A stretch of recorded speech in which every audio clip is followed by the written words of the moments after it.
a journal stripped bare, yet it whispers of murder.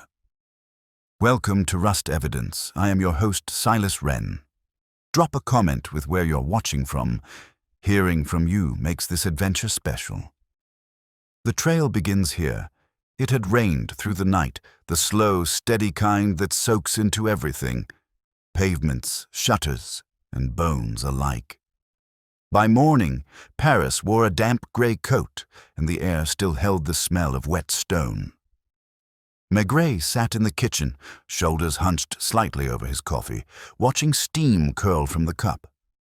Madame Maigret had gone out early to buy fish from the market in Les Halles. He'd heard her careful step on the stairs, the muffled click of the street door.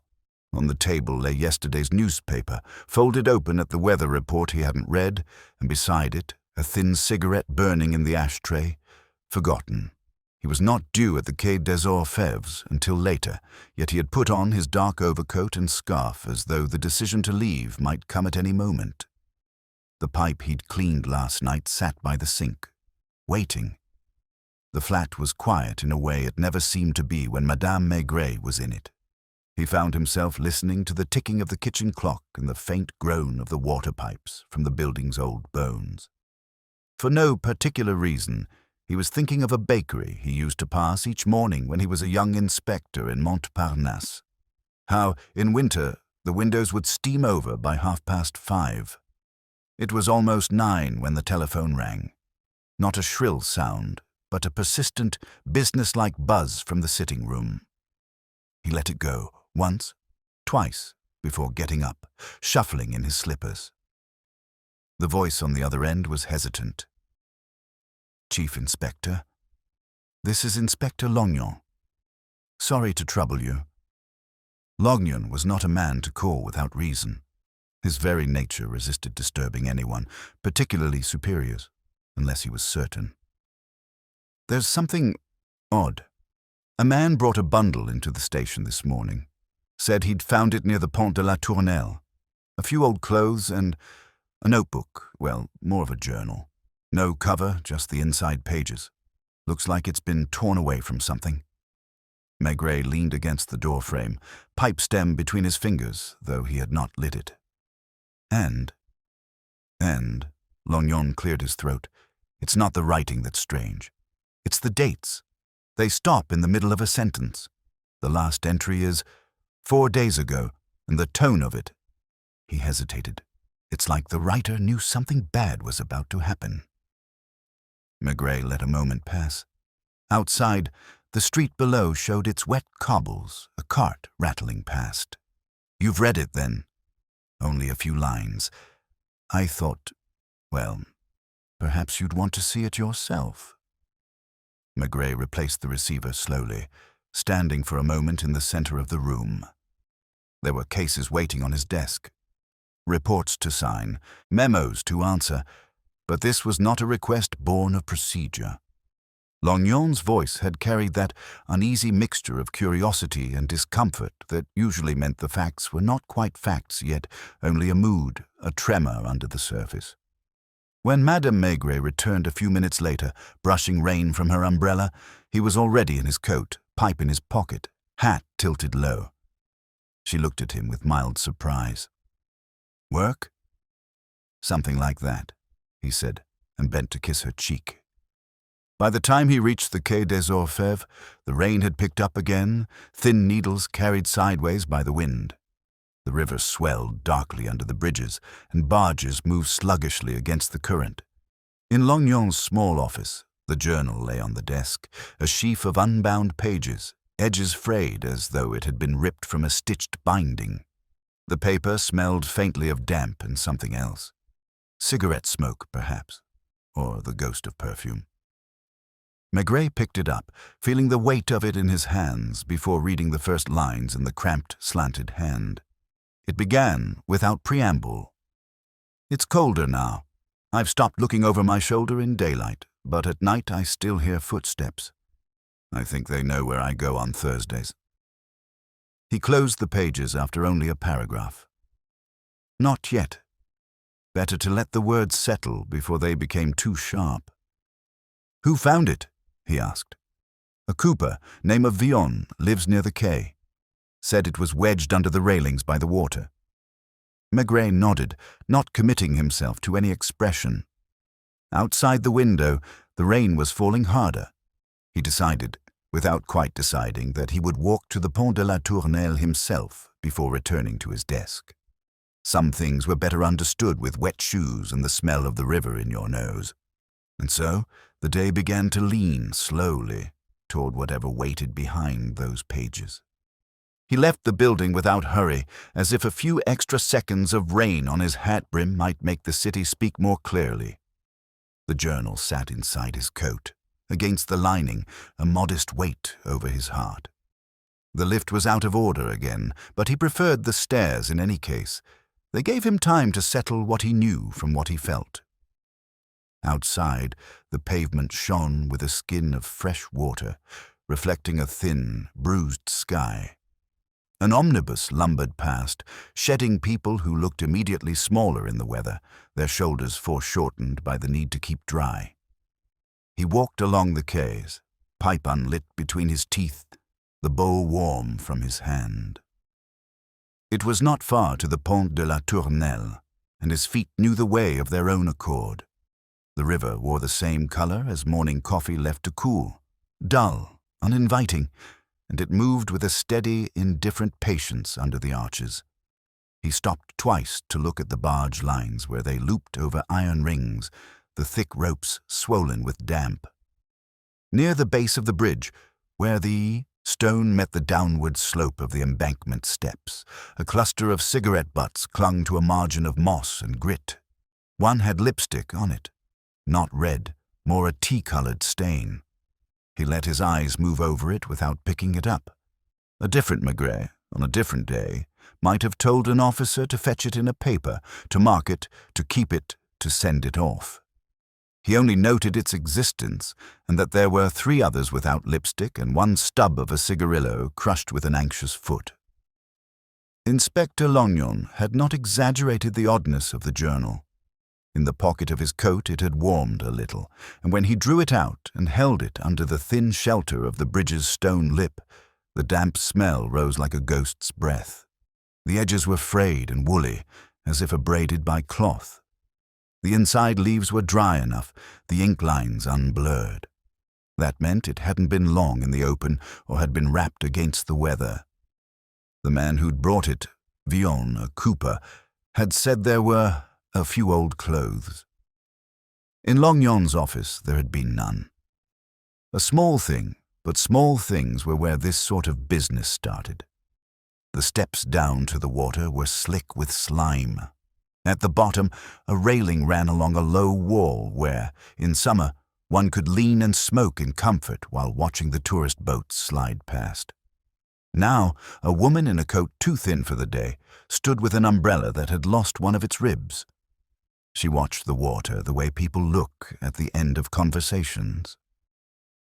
Maigret approached not in any official way, but with the ordinary courtesy of a man with time to fill. "Bad morning for the river," he said. "Bad morning for everything," she replied, not bitterly, just stating the weather in larger terms. She might have been 45, with the kind of face that never surprised anyone. "Do you stand here often?" "Only when I can't stand at home." He inclined his head, both acknowledgement and the end of inquiry. If she had something to tell him, she would, and if she didn't, not a dozen questions would pry it loose. He left her where she was and went up the steps again, his hand grazing the rail like a man who doubts his own knees. At the far end of the bridge, near where a bakery sent from its door a fragile warmth of yeast and burnt sugar into the wet air, he found the cooper's shop, not really a shop, more a space under an arch where barrels leaned like dozing men, their hoops black with tar. Villon himself had a chest like a barrel and hands that moved with surprising gentleness. He had put on his cap to speak to Maigret as if a hat might help him tell the truth. "You found a bundle," Maigret said, not asking. "Wedged by the rail. Cloth caught on the iron. I thought it was rubbish." "But the journal?" "Well, I told the officer exactly." "What kind of cloth?" He kept his eyes soft, as though they might encourage memory. A shirt, I think. A man's. Blue, but faded. And a scarf. Wool. Scratchy. The sort a woman would knit for a man she doesn't like much. There was a button, too, loose in the fold. I shook it all out on the bench there. He gestured. The shirt was damp. The scarf, less so. The journal was inside the scarf, folded round it. "Where are the clothes now, Monsieur Vion?" The officer took them, the gloomy one. "Lognon," Maigret said without inflection. He glanced at the bench. It smelled faintly of tar and wet wool, and under that another note. Powder. No, not powder. Something like cheap cologne that had dried hours before. He took the journal from his pocket and, with one finger, lifted the top page. The cramped hand ran left to right at a stubborn slant. The last lines he had not yet read lay there like a thing that might hiss if disturbed. He closed it again. "Do people loiter here at night?" he asked. "Loiter?" Vion smiled under his moustache. "People who have places to go do not loiter at the river. People who do not have places to go, they loiter everywhere. But yes, there are men who come to drink by themselves, and girls who come to cry. Thursday nights sometimes, there's a van from the charity. They set up a trestle and give out soup. Students take photographs of old men eating with their hats on. Thursdays," Maigret repeated, as if testing the word for sharp edges. He thanked the cooper and left him to his barrels. He crossed the bridge and walked on to the island, where the streets were narrow and the windows low. A dog with wet fur shook itself beside a butcher's doorway and spattered his trousers without malice. He stopped at a cafe on the corner whose mirror ran with condensation. Inside, the tables were mostly empty. A delivery boy drank a chocolate and moved his feet under the chair as if rehearsing escape. The patronne looked like a woman who had sworn an oath never to hurry again as long as she lived.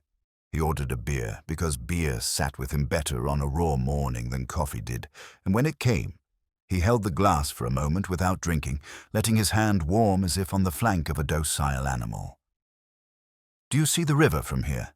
he asked the patronne. "From the upstairs window. From here, we see the people who come from the river. Do you remember any of them? From Thursday nights?" She made a face that was not contempt but a refusal to be moved by other people's tragedy. "There are 3 who always ask to use the lavatory without buying. One has a cough that keeps me from my sleep after he's gone. There is a woman who watches the door. She does not come in, she only watches, as if someone might push through it with her name in their mouth." "Describe her," Maigret said, gentle as a hand resting on a cat. "Thin. She wears a coat too young for her. Her shoes are polished too carefully, and it makes her look poorer. She smokes, not like the girls smoke now with their mouths. She holds it like she was taught by someone who did not smoke. Once she had powder on her collar. Very even, like a new snow. Not from a good brand." He nodded. "And a man." "There are always men," she said, and shrugged. "One waits for no one. One waits for everyone. One waits for the woman who won't come. They all look the same to a cafe." He finished his beer and stood. The mirror gave him back a face he had carried a long way and never quite learned to read. Outside, the rain had slackened to a determined drizzle. He walked back to the bridge and lingered near the parapet, where a flower seller had arranged tulips under an awning that sighed with water. "Too early for tulips," he said. "Too late," she replied, adjusting one stem so it wouldn't sulk. "Men buy tulips after quarrels. Today, no quarrels. Do you notice people who stand here without buying?" He showed his hands, empty and apologetic. "All my customers stand without buying," she said, but not unkindly. "There is a boy with a scarf who watches the river as if it owes him money. There is a woman who comes on Thursdays, always Thursdays, who asks me the price of tulips, then goes away without answering to any price at all." He did not take out the journal, but he thought of the line, "They know where I go on Thursdays." He thought of the lipstick on a single cigarette among others that were bare. A woman who had been near men, or men who had been near a woman and borrowed her smoke. "Does she speak to anyone?" he asked. To the air, to herself, once to a man who stood too close. She told him to move. He did. Did she smell of anything? The flower seller's eyes crinkled, amused. "Of being afraid," she said. "And a little of violets, but the kind you buy in a cheap shop where the radio is too loud." From the awning's edge, a thread of water fell with the regularity of a metronome and struck the stone at his feet. He let the rhythm settle into him. He turned the journal in his pocket so the torn edge pressed against his fingertips. Whoever had ripped it from its cover had done so with more haste than skill. A feathering of fibers clung, as if resenting evacuation. He went down the steps once more, this time to the lower walk toward the quay. Farther along, under another arch, where a man might keep out of the weather if he didn't mind the smell of algae. A figure sat on a suitcase with a blanket pulled around his shoulders. The suitcase had a sticker from some old hotel so faded the name was a set of ghosts. The man's hat had lost its shape long ago and took its comfort where it could. He raised his eyes when Maigret stopped. They were the eyes of a person who had seen policemen too often to be impressed. "Thursdays," Maigret said, as if he were simply thinking aloud. "There is soup here on Thursdays." "There is soup," the man echoed, "and there are students who take pictures like priests taking confessions. Do you see people? Do you know their patterns?" "I know the patterns. People are simpler than they think." He twisted his mouth, not quite a smile. "There is a woman who stands where the stone is still warm from the restaurant chimney. She waits until the soup is nearly gone, and then she takes a bowl, not because she wants it, but to have a reason to put down her cigarette. Another woman, different, does not take soup at all.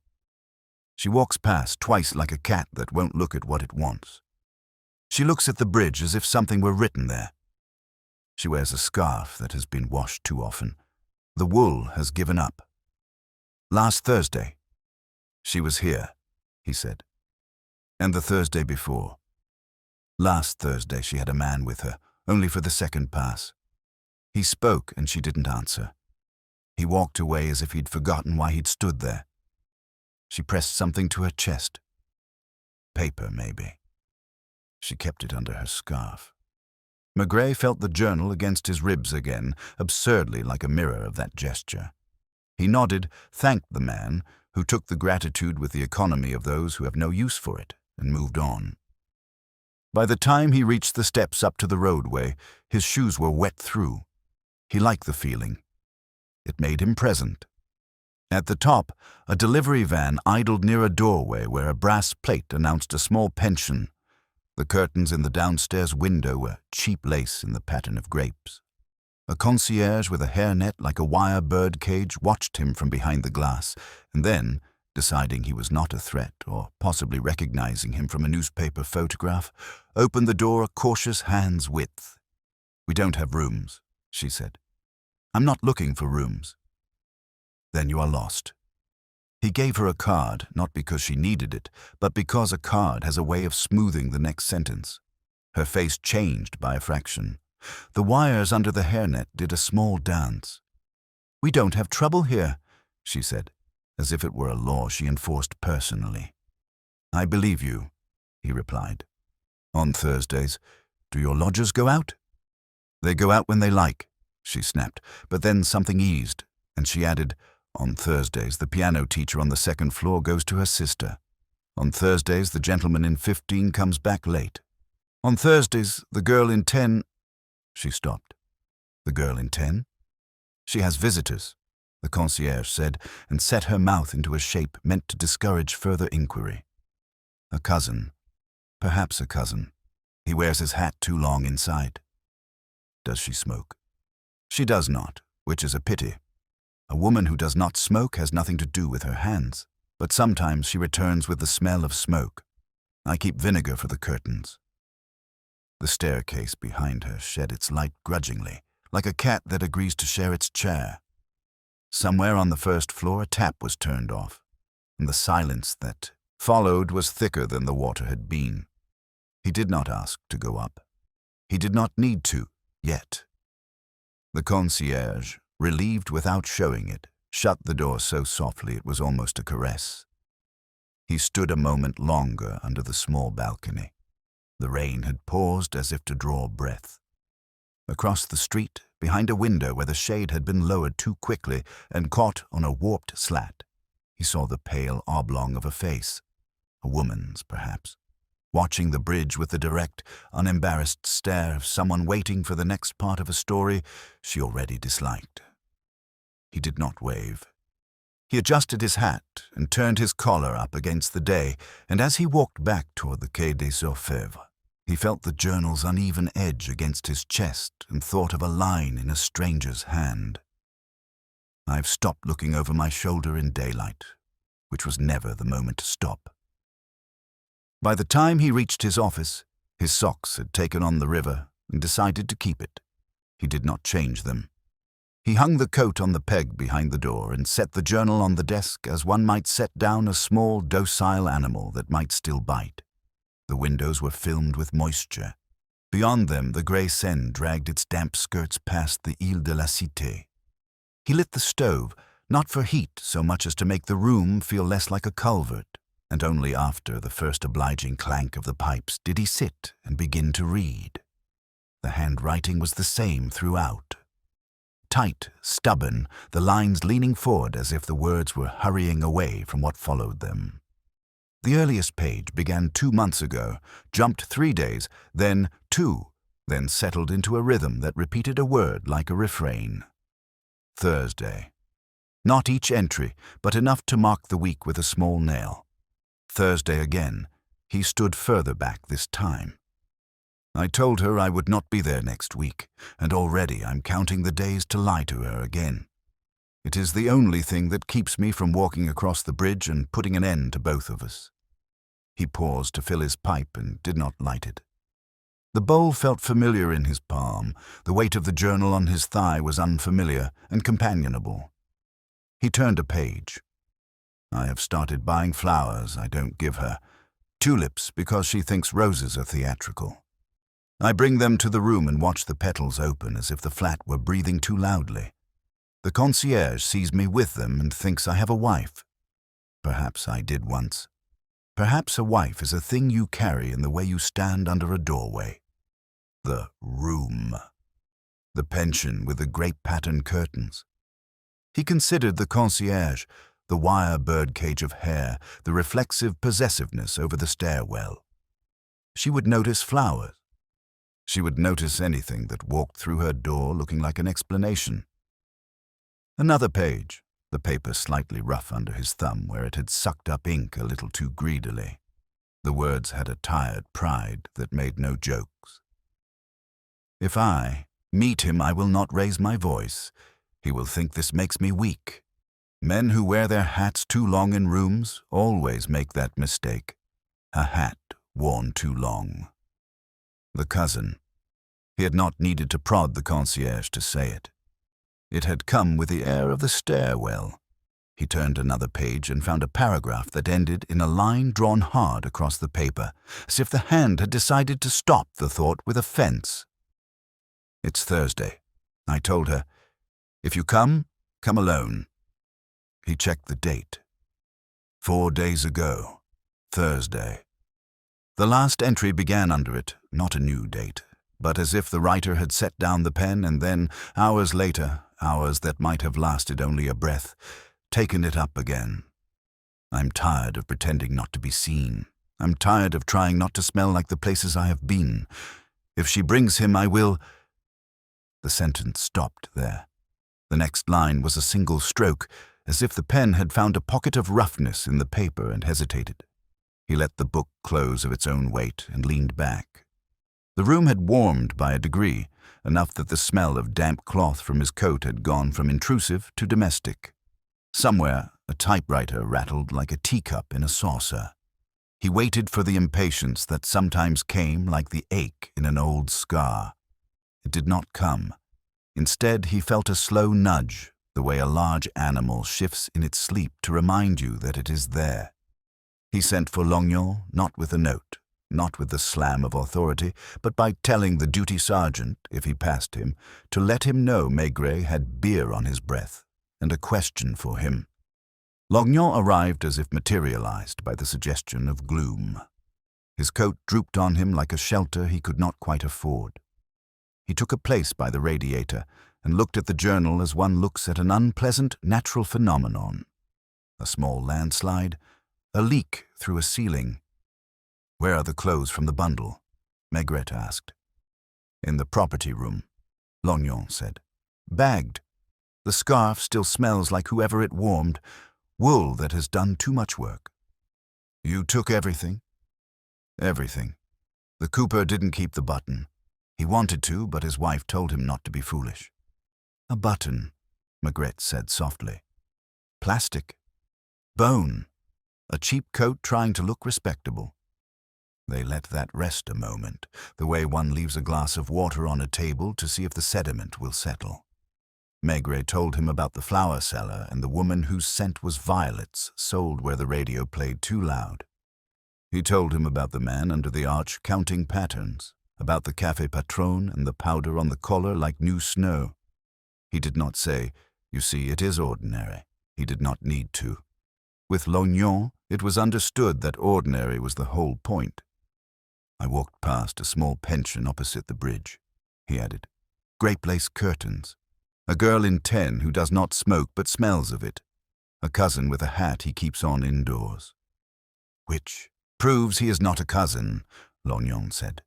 And for a moment there was a ghost of humor in him, the dry kind that doesn't bother to show its teeth. "Find out whether our gloomy pension rents by the week or by the hour when the concierge's back is turned, and whether the gentleman in 15 with the late Thursdays is really in 15, or if the concierge likes to put numbers on people because it comforts her." Lognan nodded. He hesitated, then cleared his throat. "You'll want to read the rest," he said, glancing at the journal. "I tried. It made me feel like I was eavesdropping on someone in a confessional when the priest has gone to answer the telephone." "It's not evidence," Maigret said. "Not yet. It is a way of standing in someone else's shoes until your own stop hurting. Go. I'll follow later." When he had gone, Maigret lit the pipe at last, the smoke curling into the corners of the room as if exploring their memory of other mornings. He turned back to the earlier pages to see whether any entry sought to be more than a lament. There were names scattered like crumbs. A Mimi twice, in a context that suggested the name of a dress or a cat rather than a person. A Madame R, whose temper was both economical and exhausting, and once curtly, J. Not a signature, but an initial pressed into the sentence like a stone set into mortar. "J says I don't know how to be patient. He says patience is not waiting but arranging to wait. He is wrong. Patience is walking to a bridge to meet a woman who tells lies in the same tone she uses to ask the time." He found himself reading passages aloud in his head with the cadence of a voice he almost knew. Not the writer's voice, for that was only ink, but the voice of the feeling behind it. Tired, proud, refusing melodrama, scornful of its own need. There was also, threaded through, the pedantic attention to small proprieties that one finds in men who have taught themselves a better life than their fathers had. The writer disliked men who wore hats too long in rooms because he had learned one should not. He bought tulips because roses were theatrical. He stood where the stone was warm from a restaurant chimney because it reminded him that rooms somewhere were warm for other people. He was on the point of closing the journal when a small thing, the sort of thing that is only a thing if one is ready to notice it, tugged at him. In the left margin of a single page, 3 weeks back, there were 2 faint horizontal smears, as if the thumb had traced a line there once and lifted the ink. Most of the pages were clean at the edge. He looked again. On that same page, the name Pont de la Tournelle appeared not as a place to go, but as a place to avoid. Today, not the Tournelle. Too many eyes. The woman with the umbrella that has lost a rib is always there now, though the rain has not earned it. He saw again the woman with the umbrella, looking at the water, as if it were the end of a conversation. She had told him she only stood there when she couldn't stand at home. The writer had noticed her as a landmark of inconvenience, the way one curses a lamp-post too bright. He stood, journal in hand, and put his overcoat back on. The socks could stay wet. He felt he had missed the thing the journal wanted him to miss, the way sometimes a face in a crowd means nothing until, later, one remembers the way it didn't look at you. He went down to the property room first and had the clerk bring him the bag with the shirt, the scarf, the button, the air of nothing special about it. The shirt was faded and honest. The tag at the collar had been cut away with a blunt pair of scissors. The scarf had the faint, stubborn scent of poor violets, the sort that sits above the wool like a thin film of sweetness without ever quite joining it. He rubbed the fibers between finger and thumb. There were small, irregular pills on the surface, the kind made by hands that do not own good soap. In the fold where the journal had been wrapped, there was a thin line of grit. He touched it to his tongue without thinking. Stone dust, or the taste of the bridge itself. He wiped his hand on his trousers and was mildly annoyed at himself for the gesture. When he reached the street again, the rain had flattened to a mist that arranged itself on his eyelashes and made the world 1 degree more sympathetic. He walked not back to the bridge at once, but to a narrow stationery shop that had not changed its window since before the war. Wax sticks, nibs in little rows, 2 fountain pens lying side by side on a velvet so tired that it looked like a bruised sky. The bell over the door was a note from a toy piano. The woman behind the counter was small, with hair the color of twine and a cardigan that had learned resignation. "Paper," he said, placing the journal on the counter open to a blank page at the back, where the torn edge showed its history. "Do you sell anything that sheds like this, when torn?" She put on spectacles that made her eyes into 2 even, objective circles.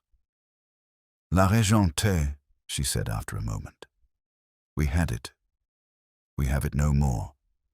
It tears like that because the fibers are long and the machine is old.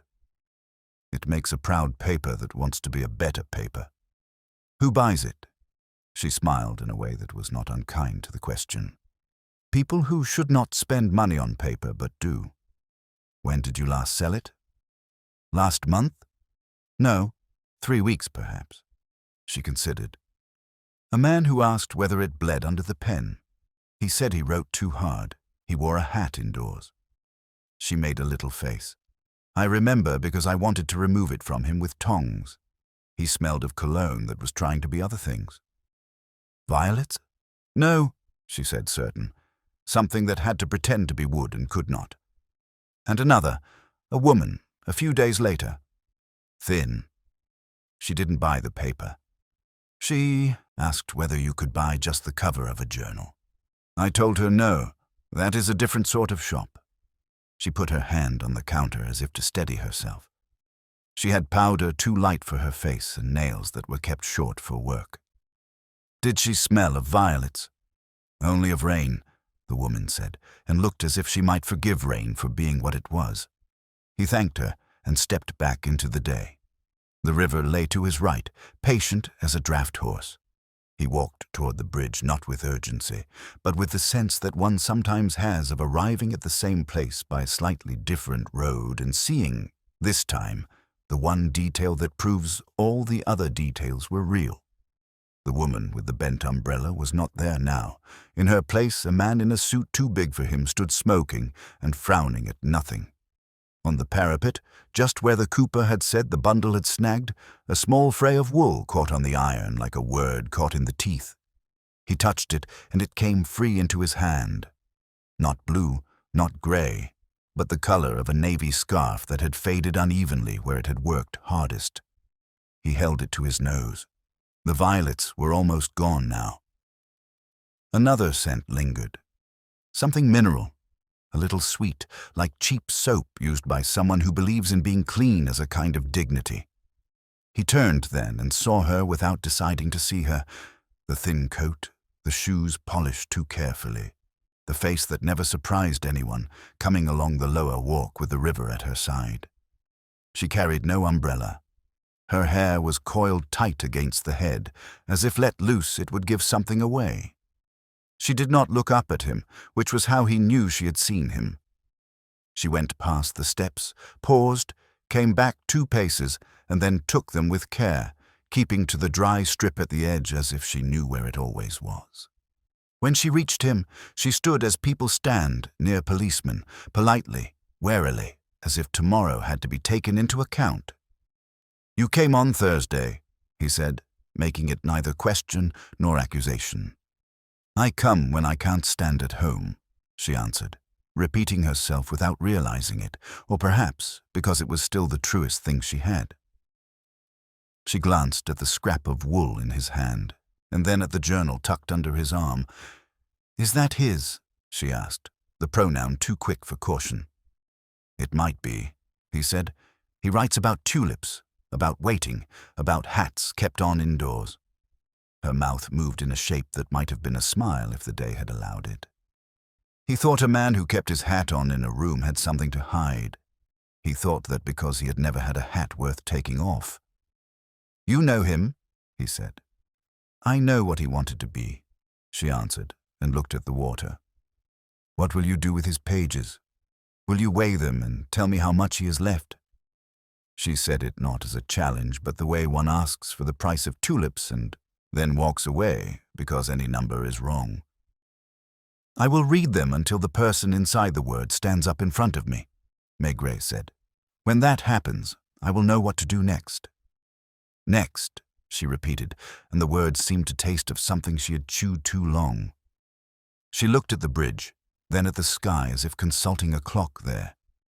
"Thursday," she said again, almost to herself.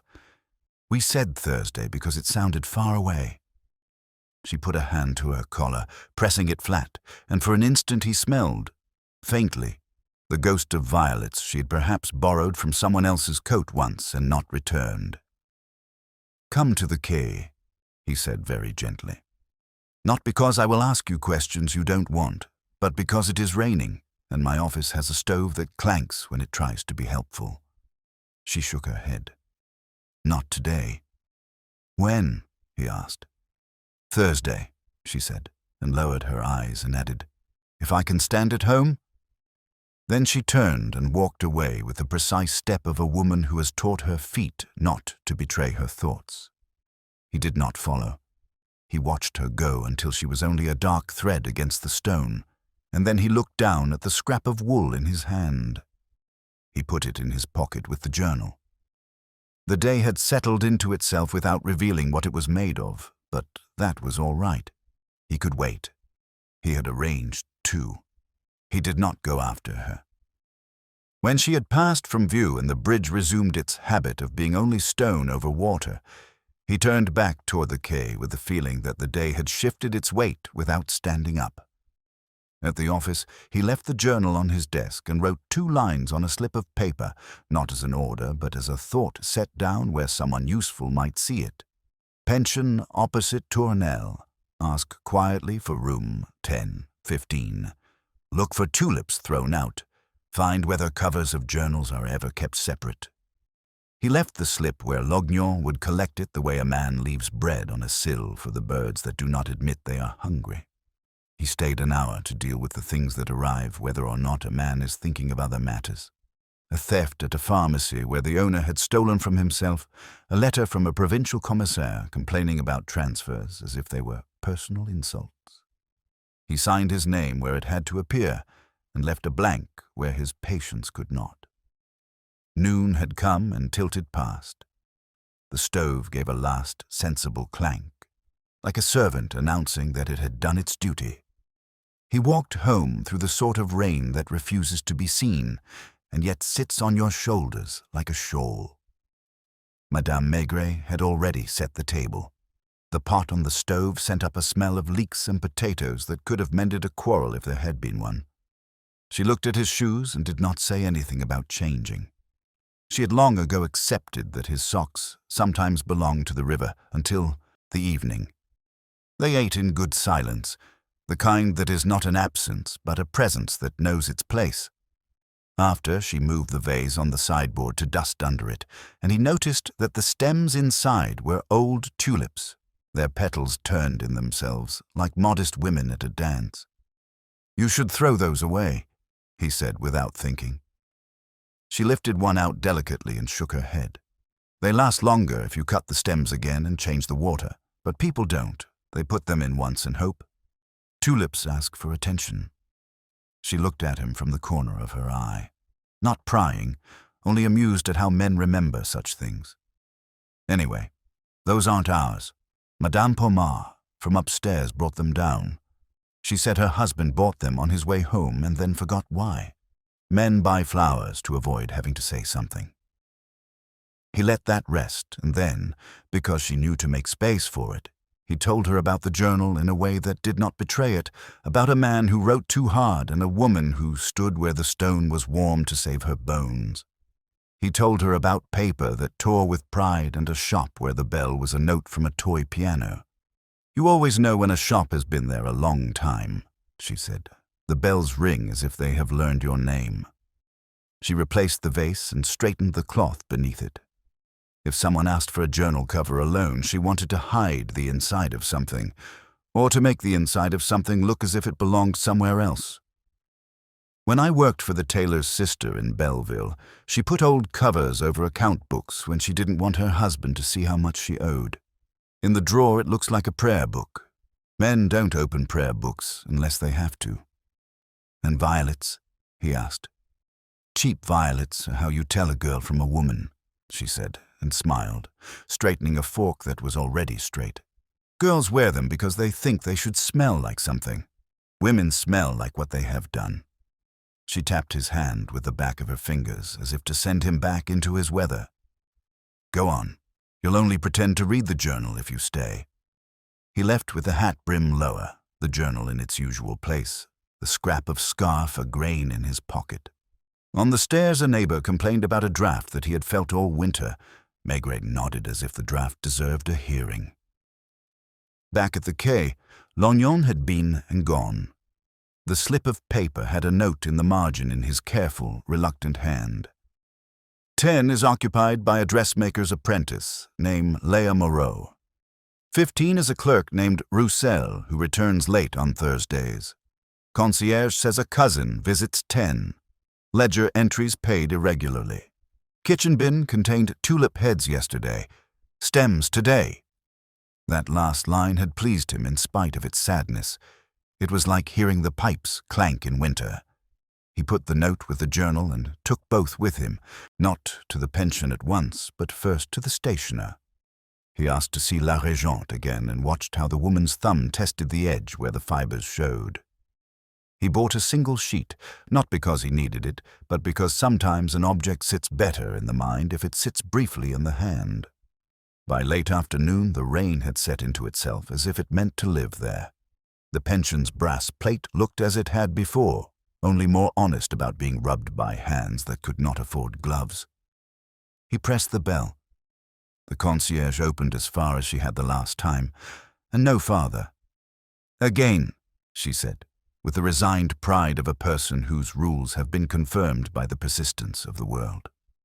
"Until Thursday," he replied, and showed her the card again as if it wore a new suit. "You brought out the vinegar." She sniffed his sleeve, offended on behalf of her curtains. "I have not needed it today." "Room 10, he said. "Léa Moreau. She works late?" "She is in," came the answer with a lift of the chin that made a sentence out of the single word. "She has a needle in her finger to prove it. If you make her stop, her boss will come bang on my door and tell me that policemen should sew their own holes." "I won't make her stop," he said, and went up into the light that peeled itself grudgingly from the stairwell walls. On the first landing, the air carried a persistent, thin sweetness, violets that had been asked to do more than they could. On the second, piano scales wandered out from a door left on the catch, the right hand offending the left out of habit. He knocked at 10. A pause, the sound of a chair leg moved back without complaint, then a woman's voice, young but cautioned. "Yes?" He opened the door the width that could be opened without inviting himself. The room was small and looked larger for being kept neat. The bed cover had been smoothed with a care that was either pride or poverty. On the table, a dress lay with its insides showing, seams like veins. The girl, Leia, held her finger in her mouth the way children do, unembarrassed about what helped. She was not the woman from the river. She was someone who would still be a girl if no one hurried her. "I won't sit," he said. "The river is in my shoes. I only wanted to ask whether on Thursdays a man comes to see you." "My cousin," she said quickly, the rehearsed syllables falling in the right places. Her eyes moved once to the hem on the table as if to beg it to be the thing they were talking about. "He brings me sugar sometimes." "Sugar," he repeated, as if to taste the idea. "And sometimes he goes to the bridge to smoke because the concierge says the smell makes the curtains yellow." She lifted her finger from her mouth and looked at the minute wound there with more interest than alarm. "He keeps his hat on because he has bad hair when it rains." He nodded, not because he believed her, but because the lie had earned a nod. "The bin downstairs had tulips today," he said. "Bright ones." Her face changed in that small way faces change when they are forced to remember their own hands. "They were not from me," she said, and then, as if something in her had decided to concede a detail in order to be spared another, added, "He brought them once. I kept the paper and threw away the string." "The paper, she said, almost impatient now, because a woman who sews knows that paper is often more useful than what is wrapped in it. "It had a stiffness good for making patterns. I used it for a collar, the cover too." She gestured toward a cupboard with a chin that did not want to yield the hand. He opened it. On a shelf were pieces of cut paper, curves pinned where they had learned to be curves. Among them a rectangle of better stock, its edges ragged where they had been torn, the remnant of a cover, embossed once with something that had been pressed out under a hot iron. He lifted it, turned it, put it close to the lamp. The ghost of letters rose where pressure had made valleys. J, and then only a bruise of a curve. He put it down, the way one sets a child back into a bed after straightening the blanket. "Your cousin," he said. "His name?" "Jules," she said too quickly, and then, understanding too late that some syllables betray as soon as they are born, she added, "Or Jean. In the family we use both." She blushed at the clumsiness of it. It ran up her throat like badly applied rouge. "He is not why you are here," she said, pleading with herself more than with him. "No," he said, and meant it. "I'm here because on Thursdays people arrange to wait, and sometimes, when they tire of waiting, they arrange not to." She looked at him with an understanding older than her years, and then at his shoes, which had made a small, careful wet on her floor. "You should change your socks," she said solemnly, and he smiled with the corner of his mouth and left her to her seams. On the landing he stood a moment in the company of the piano scales and the smell of cabbage rising from the kitchen like a law that everyone obeyed, whether they wanted to or not. He knocked at 15, but no one answered. When he went down, the concierge had moved her chair 2 inches to the left, as if to make a principle out of vigilance. "Roussel?" he asked. "At work," she snapped, in love with the fact that someone was where they ought to be. "He sells notebooks to men who think they will write in them." "In the evening." "In the evening the city writes its mistakes," she said, and for once her mouth softened, as if she had allowed herself a sentence she liked. He went back into the street and did not follow Roussel yet. He walked to the bridge and leaned, not because he wanted to look at the water, but because he wanted to put his back against the idea that people could pretend not to be seen. Barge swept under the arch with a sound like a page turned by a large hand. He took the scrap of scarf from his pocket again and rolled it between finger and thumb. Violets had nearly given up. Something like cheap soap held on stubbornly. As dusk began to separate itself from the afternoon, the cafe's mirror took on the business of swallowing candlelight. He went in and ordered a beer, and the patron, who did not hurry, brought it as if it were a favor he had earned by waiting. He told her about tulips thrown out and paper kept for patterns. She made no comment, only set a basket of stale bread on the table the way one sets precedents. "On Thursdays," he said, more to the mirror than to her, "who sits where they can watch the door and the bridge?" She pointed with her chin. "There," she said, "and there, depending on whether they want to be seen by whoever comes in or by whoever does not." He sat where she had indicated, turned his chair the way people who pretend not to watch turn their chairs, and let the door be his window while the bridge was his calendar. The evening sent in its usual actors: a man subtracting coins with his thumb, two women with hair done badly and eyes done well, a delivery boy who drank too fast. At 7:30, a clerk with a careful mustache who came to the counter and ordered coffee. He took off his hat only when the patron looked at it as if it had insulted her. He had the sort of face that appears in mirrors and leaves no information behind. He might have been Roussel. He might have been a man who looked like Roussel, which is to say, he might have been anyone. When Maigret rose to go, the patron stopped him with a word she pretended was an afterthought. "You're thin, woman," she said. "She was here yesterday, not inside. She stood outside long enough to make me think she had forgotten why she was standing." Then a man came and took her elbow as if to ask permission to be polite. She did not pull away. She did not lean in. He wore a hat that wanted to be better. He smelled of something sharp. Not violets. "Wood?" he asked. "Something that had the idea of wood and then changed its mind," she said, satisfied with the description. He looked at the bridge as if it had failed him once and owed him a second chance. He stepped back into the street with the sense that the circle had tightened by a finger's width. Rain made a soft applause on awnings. Across the way the flower seller stacked buckets, and in the bin where the stems had collected, he saw one head of a tulip that had kept its red as if out of stubbornness. He could have reached for it, but there was no need. He knew now that someone had bought flowers to say something, and had not found the sentence. He knew that a cover had been taken to hide a truth and had ended as a pattern for a collar. He knew that on Thursdays men arranged to wait, and women arranged to be seen, not to.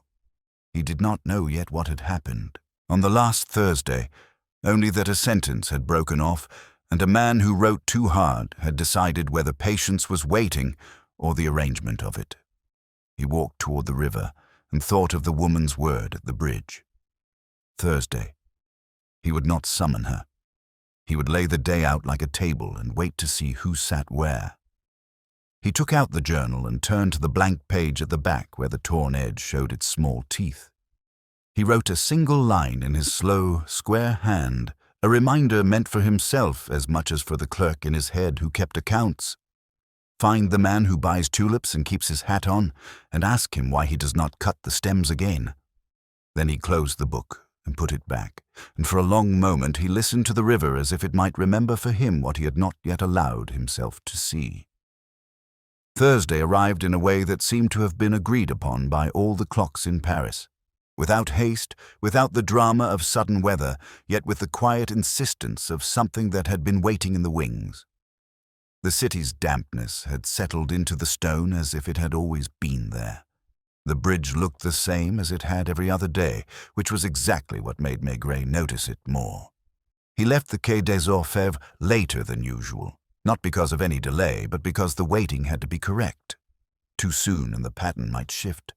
Too late, and he would be catching the tail of something already gone. The journal was in his coat pocket, the scarf's scrap beside it, the two items pressing together as if they knew they were part of the same sentence. By the time he reached the Pont de la Tournelle, the light had taken on that thin quality that comes before dusk on a cloudy day. The river, a long pane of grey glass, waiting for someone to breathe on it. He took the same position he had 2 days earlier, leaning lightly against the parapet, his gaze not fixed but available to anything that wished to wander into it. A barge pushed upstream, its wake lapping against the stone in a rhythm that suggested patience more than movement. The flower seller was there, arranging tulips that looked more defiant in the cold than they would have under the sun. She gave him a nod that could mean she had seen nothing or that she had seen everything, and filed it away. "No quarrels yet," she said quietly. "They'll come," he replied, and she smiled as if she knew he wasn't talking about lovers. It was almost 6:30 when the thin woman appeared on the lower walkway, her coat buttoned all the way, her shoes polished as though the effort itself was the point. She was alone. She stopped near the steps, looked up at the bridge, and then, after a moment, began to climb, favoring the dry strip on the edge. Maigret didn't move toward her. If she wanted to speak, she would close the distance herself. She did. Stopping a pace away, she glanced at the journal in his coat pocket and then at his face. "You said your office has a stove." "It still does," he said, "and it still clanks when it's trying to be helpful." She hesitated, as though weighing whether the warmth was worth the risk, then gave a small nod. Together they walked in silence, their steps falling into an unspoken rhythm. On the quay, the lamps had begun to glow, small, patient halos against the mist. In his office, she sat where visitors always sat, half on the edge of the chair as if ready to leave. The damp had brought a faint sheen to her hair. She looked around the room without appearing to, eyes settling briefly on the stove, then on the coat peg, then back to him. "You knew him," Maigret said, not making it a question. "I told you I knew what he wanted to be." She kept her hands in her lap, fingers loosely interlaced, like someone holding on to an idea more than an object. "We met because we stood in the same place on Thursdays. It wasn't supposed to matter. You stand, you smoke, you watch the river because it doesn't ask you for anything. Then one day he spoke, and it did matter." "His name?" She exhaled through her nose. Not quite a sigh. "Jean. Sometimes Jules. He liked the idea of being someone with two names. Said it made him harder to pin down. He thought if he could be two men, no one could decide which to accuse." "Accuse of what?" "Of wasting his life. Of waiting for someone who wasn't coming back. He had a wife once. She left before the war. After that, he waited for people who weren't her." Her gaze flicked to the journal on his desk. He wrote it all down. Not for the police. Not even for himself. For the day when someone might want to know how a man like him passed the time. Maigret lit his pipe but didn't draw on it. The last entry ends in the middle of a sentence. "You know why?" Her fingers tightened slightly, enough to whiten the knuckles. "He said if she brought the man with the hat, he would—" She stopped, pressing her lips together. "It doesn't matter what he said. He wouldn't have done it. He wasn't built for acts. He was built for standing still." "And did she bring him?" She didn't answer right away. The stove gave a small clank, as if prompting her. "Yes. Not the cousin. A man who bought tulips and didn't cut the stems again. Jean said it was like putting someone in a room and never opening the window." "Where are they now?" Her eyes moved to the window, though the street beyond offered nothing but the smear of a passing bus. "The man with the tulips. He comes on Thursdays now. Alone. She doesn't. And Jonah? He hasn't been since that Thursday." She shifted in her chair, folding her arms as if she'd suddenly remembered the cold. "I went back the next day. There was nothing but the railing and a scrap of his scarf caught on it. I thought it was just the wind. Then I saw it in your hand." Maigret watched her. She didn't look away, but her gaze was fixed somewhere behind him, on a point that wasn't in the room. "If you thought he was gone," he said, "why didn't you come to us?" "Because people like Jean disappear all the time, and the police don't look for them unless they wash up." The truth in that didn't offend him. "And the man with the tulips, did he know Jean?" "Enough to stand near him. Enough to pretend not to listen when Jean talked about paper and hats and patience. Men like that always know more than they let on." Maigret reached into his pocket and placed the scrap of scarf on the desk.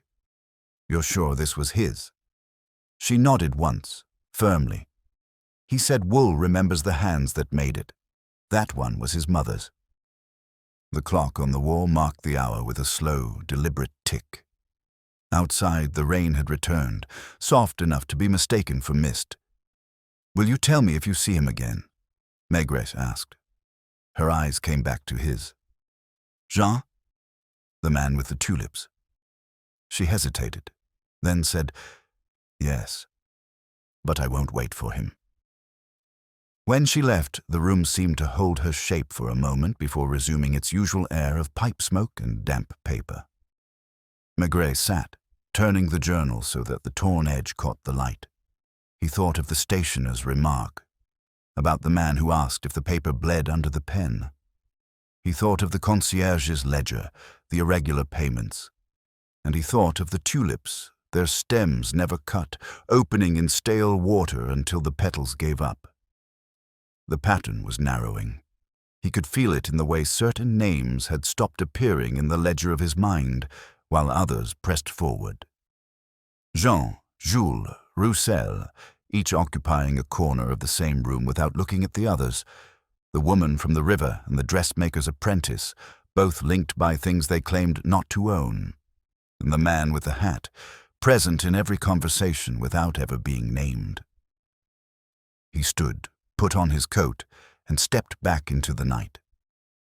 The bridge was only a few streets away, but he took the long route, past the cafe where the mirror held the glow of its lamps like a secret, past the flower seller's stand, now shuttered and dripping, the buckets stacked like barrels in a cellar.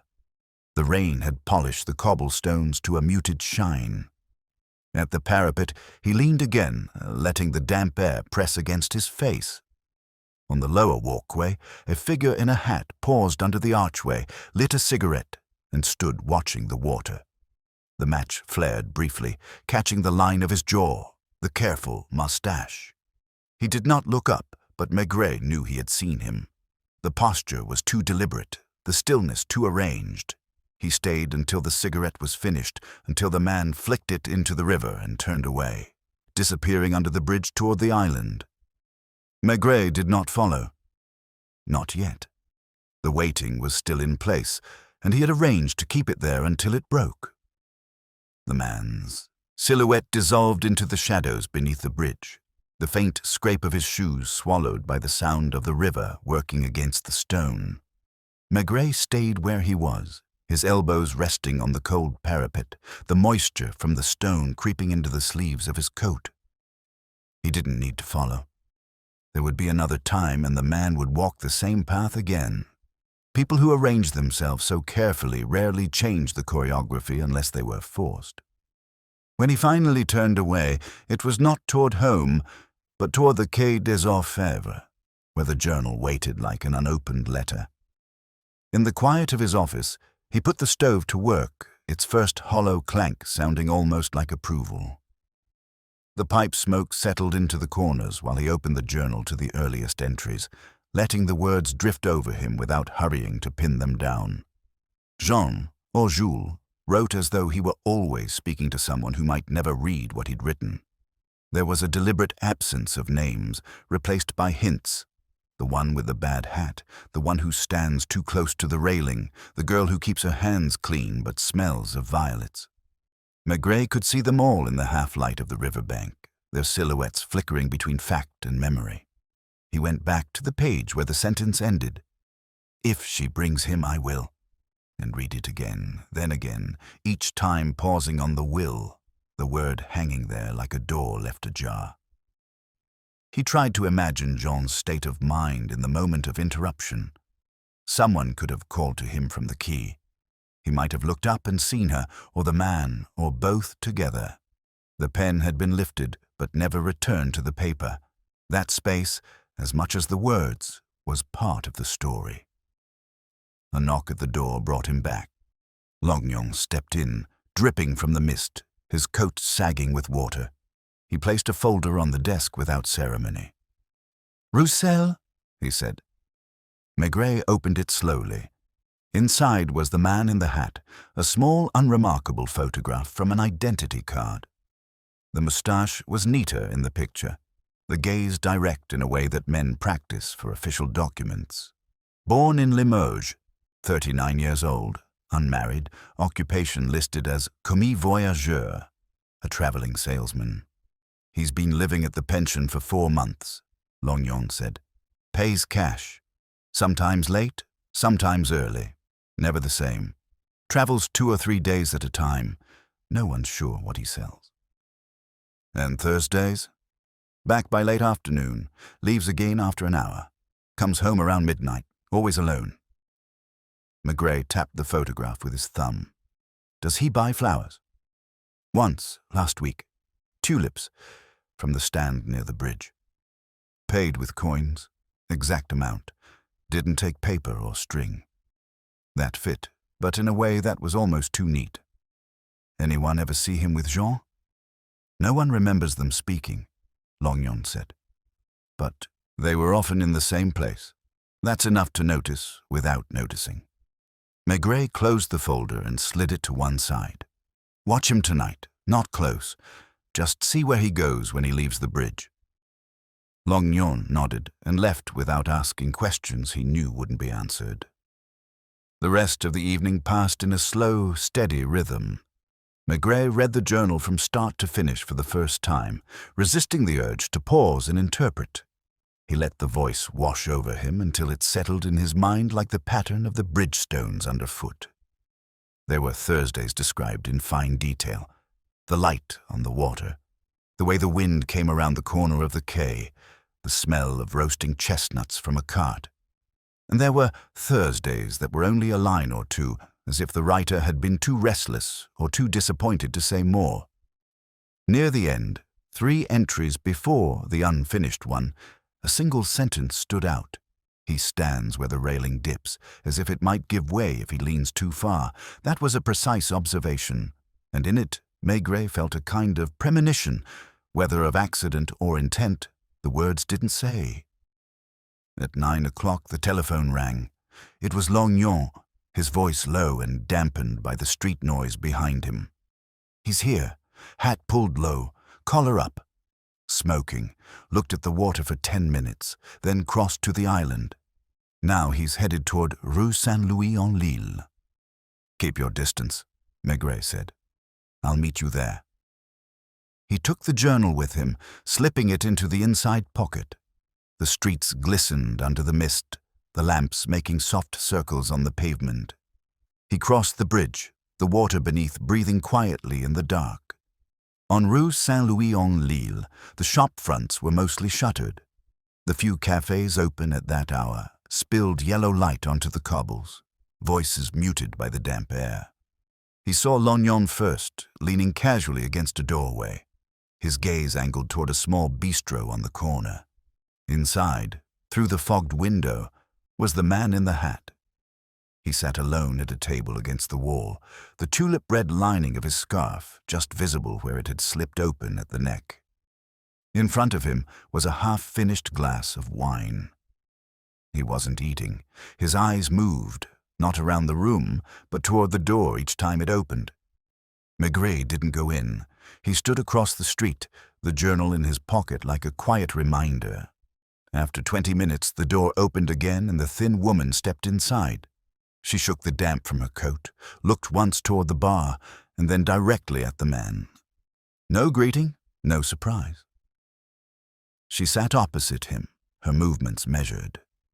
They spoke briefly, their heads inclined just enough to keep the words between them. The man's hand moved once toward his coat pocket, then stopped. The woman's expression didn't change. After a few minutes, she stood, buttoned her coat, and left without looking back. The man remained, staring into his wine as if it had turned into a mirror he didn't like. When he left the bistro, he didn't follow her. He turned toward the bridge, walking with the unhurried step of someone who had nowhere in particular to be. Maigret and Longyon kept back, their footsteps softened by the wet stones. At the bridge, the man paused at the railing, the same dip Jean had described, and leaned slightly, his gaze fixed on the water. Then he straightened, lit a cigarette, and walked on. Maigret stayed behind, looking at the spot where the man had leaned.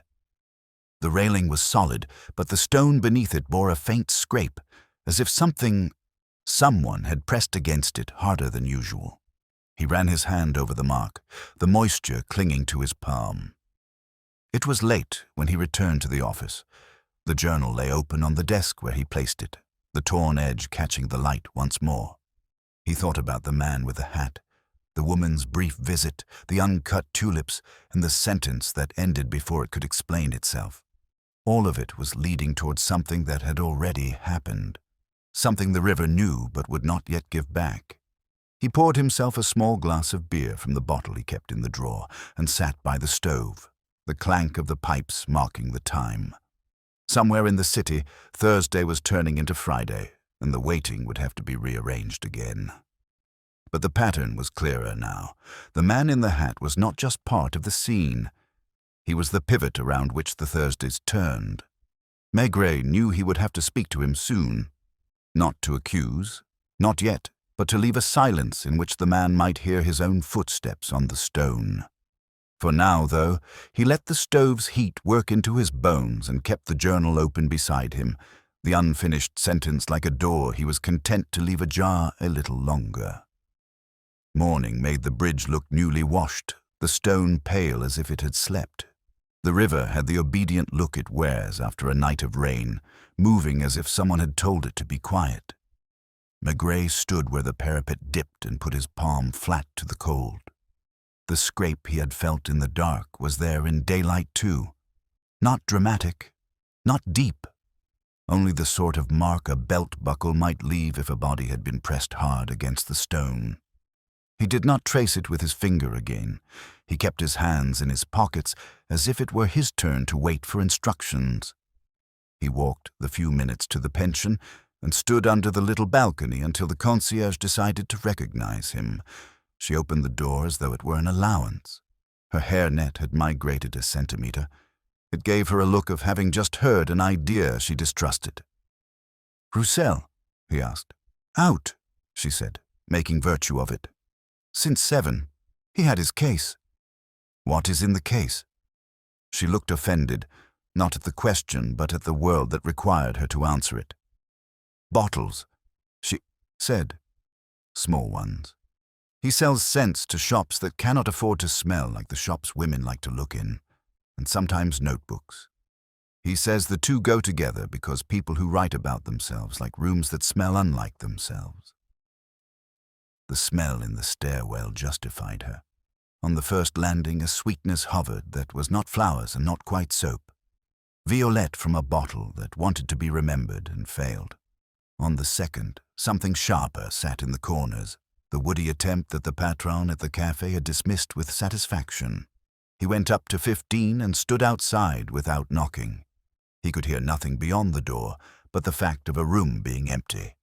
On impulse, he tried the knob. It turned the small, grudging distance that tells a man the latch is half persuaded. Inside, the room had been made to look like it owned itself. Bed tucked, a jacket folded on a chair so carefully the fold might have been a lesson learned late in life. He did not touch much. His eyes moved in the way his hands would have. On the table, a sales ledger with more blank lines than ink.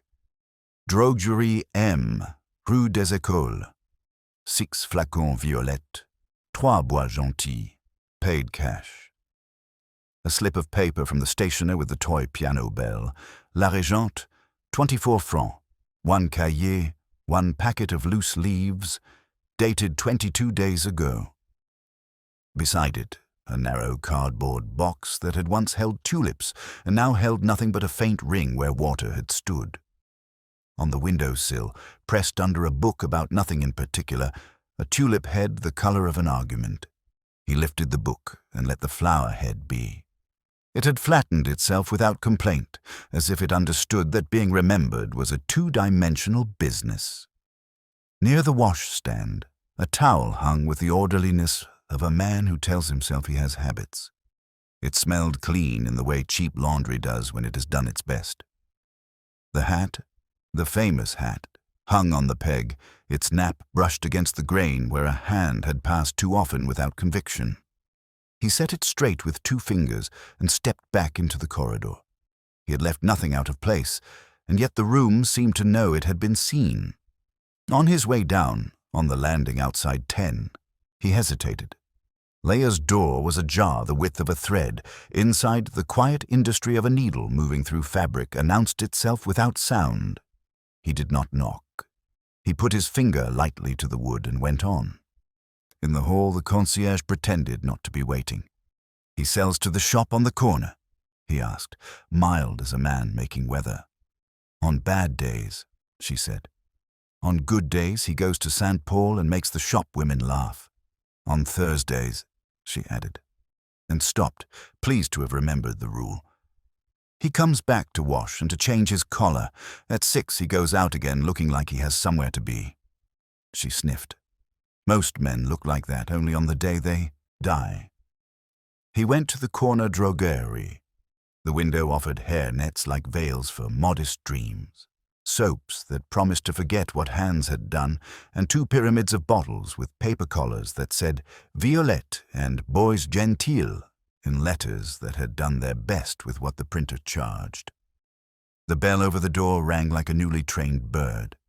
Behind the counter, a woman of an age that has stopped counting arranged boxes into a confidence. "Roussel," he said. "Thursday man," she said, amused at her own efficiency. "He sells me air and paper and leaves with my money. His air smells like violets until you take it home. Then it smells like your stairwell." "He sells paper too?" "Sometimes. He says a good notebook makes a woman tell herself truths. I tell him a good mirror does that with less work." "Did he ever bring a journal without a cover?" She frowned, not because she was confused, but because she wanted to decide whether to answer. "He brought me one with a torn cover and said it was the fashion. I told him fashion does not tear, it unpicks." He laughed and sold it anyway to a girl who wanted to look like a woman with secrets. The cover looked like it had been ironed by someone who irons with a saucepan. She moved a bottle with a finger. "He is a kind of man who watches doors. He thinks no one sees him doing it." "Does he buy flowers?" "He buys a look first," she said, satisfied. "And then, if that does not work, he buys tulips and forgets them." He left her with her bottles and her truths and walked back toward the river, the day gathering itself into noon. On the parapet, the flower seller arranged stems with the newest faith human hands allow. When he asked about Roussel, she tilted her head as if to examine the idea in better light. "He buys like a man practicing being sorry," she said. "He does not ask for paper because paper says, 'I will give you this later.' He gives the heads too much air and the stems too little water. He's the sort who thinks attention is a single act." "Last Thursday?" He bought red. He stood there with the box and looked at the bridge as if he wanted to tell it something about itself. She tucked a leaf the way one tucks hair from a child's eyes. He had a mark on his sleeve where something scraped him. She pointed to her own elbow. "The stone," Maigret said. "The stone leaves itself on you if you make it," she replied, and went back to her stems. At the Quai des Orfèvres, where he wrote 3 notes that were not orders, so much as suggestions made to time. One to the river brigade asking them to speak to him if the river gave up anything near Ivry. One to the stationer requesting an invoice copy for Roussel. One to the pension asking, politely, whether the girl in 10 ever lent paper. He sent the boy from the outer office with them because boys have the right sort of immunity to doors. He ate at his desk, a sandwich whose best quality was that it did not try to be more than bread, ham, and mustard. The stove did its good clanking. He opened the journal not at the end this time, but at the flat center where books are most themselves. A page 3 weeks back carried a line he had skimmed. He sells smells and says names as if they were addresses. He watches her shoes to know whether she has been where she says. He asked to borrow my pen and pressed too hard. The nib protested like a cat moved from its chair. He smiled, and then the smile went away. The writer had seen the same small things he had. He had seen them and had not known yet how to make them into a shield. At 3:30, Longyon came in, his hat already damp in a way that foretold the rest of the day. He put a folded paper on the desk, a carbon copy from the stationer. Monsieur Roussel, La Régente cahier, feuille, 2 fountain pen nibs fine, 1 bottle, Bois Gentil, at cost. At cost, Longyon muttered, offended on behalf of commerce. He pays himself to carry his own stock. The hat? Maigret said. On his head, said Longyon, deadpan, and then allowed himself the smallest curve at the mouth. He is back at the pension. I saw him through the glass at the concierge. He had the look of a man who has realized he has left something in a room and is trying to remember whether it was a thing or a thought. They went together, but not hurried. In the hall, the concierge had found cause to move her chair another 2 inches. Vigilance had a geometry of its own. She did not announce them. They went up to 15 and knocked. When the door opened, the man who stood there was the photograph softened by weather. He looked at Maigret and then at Longyon, and his hat stayed on his head as if it knew more of the situation than its owner did. Roussel, Maigret said, not to begin but to mark the point on the map. Chief Inspector, Roussel answered, as if he had been introduced to the idea of the conversation earlier and had prepared a manner for it. He stepped back the polite distance. He did not ask them to sit, which was another kind of politeness. The room smelled faintly of violets over something that had tried to be wood and failed. You sell these, Maigret said, nodding at the bottles. I sell possibilities, Roussel said, with a thin pride. And paper. People like to have both. On Thursdays? On Thursdays, he agreed. His eyes moved to the hat peg and back. He had not removed it. What is it you would like to know? Maigret did not answer immediately. He let the room do some work, the pressed tulip, the ledger with blank lines, the towel too carefully arranged. You stood with a woman last night, he said at last. You said little. She said less. You're good at filling silence until it looks like talk. Roussel's lips moved in what his mirror would have accepted for a smile. You watched. That's your trade. It is, Maigret said. And yours is to notice what people wish to be. On Thursdays by the bridge, a man noticed you. He wrote that you leaned where the railing dips. He pressed too hard when he wrote. He stopped writing in the middle of a sentence.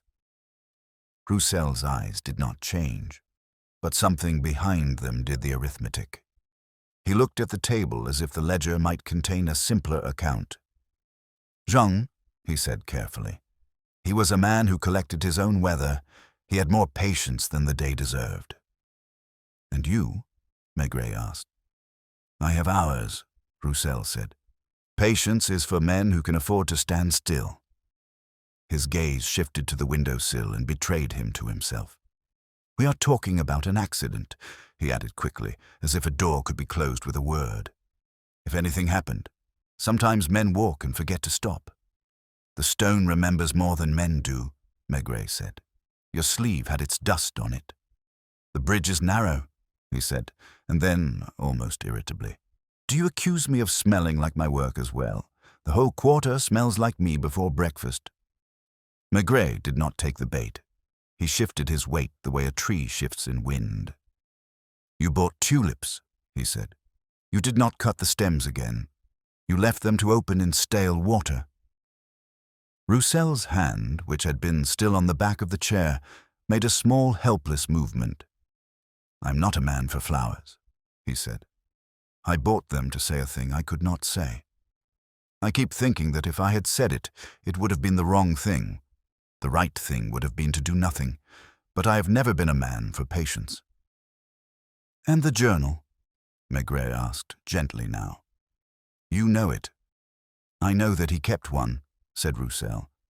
He wrote when he could not sleep. He wrote when he should have spoken. One night he asked to borrow my nib because his had split. He pressed too hard. He always did. He said writing was the only thing that answered him. Did you ever see its cover? Roussel hesitated, then nodded as if he had decided that there were worse truths. He had a blue cover with his initial pressed in. He had a superstition about it. He said if the cover looked like a real book, the inside would have to be honest to deserve it. He looked at Maigray's face and winced at what he saw there. "I did not take it," he said. "If it is gone, it is because he, or someone who liked him more than she should have, wanted the inside to look like it belonged nowhere. Or to let it belong everywhere." He spread his hands. "A cover is a claim." "The woman," Maigret said. "She came last night to tell you not to wait." "She came to tell me that I am not the sort of man who is waited for," he said without bitterness. I agreed with her. Agreement is my trade too. They let the silence do the next 2 minutes. It did them well. When it had earned its keep, Maigret asked very mildly, "Where did you go at 9:30 the night you leaned on the dip?" "To the river," he said, not attempting cleverness. "Then to the island. Then to the cafe on the corner where the barman pretends not to know my name. Then home, alone. Did you see Jing?" "I saw a coat that might have been his," he said. "I saw a scarf that was not. I saw the river, which is always himself." He looked tired now, not from the conversation, but from being the man his hat expected him to be. Maigret stepped to the windowsill and lifted the book that had been press enough for a flower. The red head was a polite ruin. "You keep the heads," he said. "You throw the stems away." "I keep what I can put between pages," Roussel answered, and for the first time his voice smudged at the edge. "Stems need water. I'm not good at water." In the corridor after they left him, Lognon let out the breath he had kept small. "He is not the killing kind," he said, as if defining a botanical species. "No," Maigret said. "He's the kind that stands too close to the truth and hopes it will not notice." He put on his hat. "Keep an eye without letting him pay for it. If he is the pivot, he will turn whether we watch or not." Evening gathered without deciding to be night. He walked to the bridge again and leaned in the old place, palms flat this time, as if the stone could be persuaded to give up the memory of hands that had pressed it. The river said nothing a man could take down. On the lower walk, the thin woman came into view, not looking up. She crossed under the arch and stopped at the place where, if you listen, the city breathed differently. She did not smoke. She held her coat closed with her fingers the way women do when a wind has a thought about them. He went down the steps without hurry. When he reached her, she did not start. She had the look of someone who has made her peace with being found. He stood beside her, not too near, and they watched the water until it had said enough to deserve an interruption. "He sells smells," she said first. "He thinks that makes him understand longing." "He understands habit," Maigret said. "Habit is longing's coat," she answered, surprising him and not. She turned her head. "You went to his room." He did not say yes. He did not need to. She nodded at his silence as if it had been the answer she wanted. "You will not find Jean there," she said, not cruelly. He would never have left himself in a man like that. "Where would he have left himself?" Maigret asked. "In paper," she said. "In a sentence that stops before it tells you whether it is a prayer or a threat. In a scarf that remembers a mother. In the way a man leans on a railing and thinks about whether the river is deep enough to finish a thought."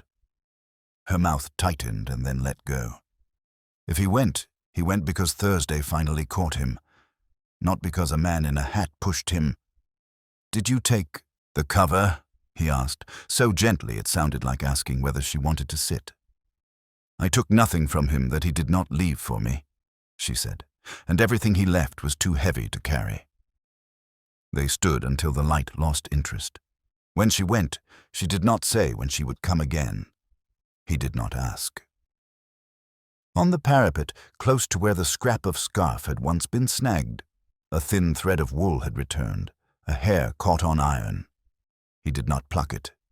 He had learned what he needed from it, the way the city keeps its small testimonies where anyone might see them and no one does.